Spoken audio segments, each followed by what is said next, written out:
এগুলো বাচ্চা এই যে দেখাই এখানে, এই যে একটা বাচ্চা রিসেন্টলি এটা বের হওয়ার কথা ছিল, বাট এই যে বাচ্চা ভিতরে মারা গেছে।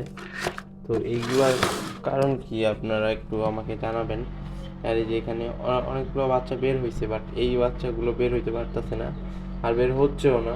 আর কিন্তু এর ভিতরে বাচ্চা আছে, আমি লাইট মেরে দেখছিলাম যে ভিতরে বাচ্চার যে অবকাঠামোগুলো সেগুলো সম্পূর্ণই হয়েছে, কিন্তু কোন কারণে বাচ্চা হচ্ছে না আমি সেটা বলতে পারতেছি না।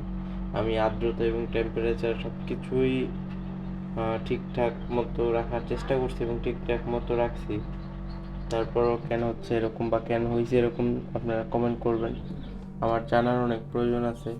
আর এই যে আমার বাকি 50% বাচ্চারা এই যে, তো সবাই এদের জন্য দোয়া করবেন। আর এই বাচ্চাগুলোর আমি কী কী ওষুধ খাওয়াইতেছি এই সময়, আর কীভাবে মেনটেন করতেছি সেই সংক্রান্ত ভিডিও আসবে এই চ্যানেল ইনশাআল্লাহ। তো আপনারা আমার পাশে থাকবেন, সাপোর্ট করবেন। এই টাইগার মুরগিটাকে আমি এইরকম ছোট থেকে বড় করছি, দেন হচ্ছে আমার মুরগিগুলো এখন আমার কাছে নাই, মারা গেছে। তো ইনশাআল্লাহ আবার এই ছোট থেকে বড় করব।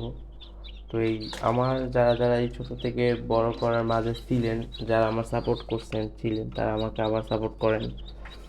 আমি আবারও টাইগার মুরগিকে বড় করব এবং আবার একটা খামারে নিয়ে যাব, খামার পর্যায়ে নিয়ে যাব।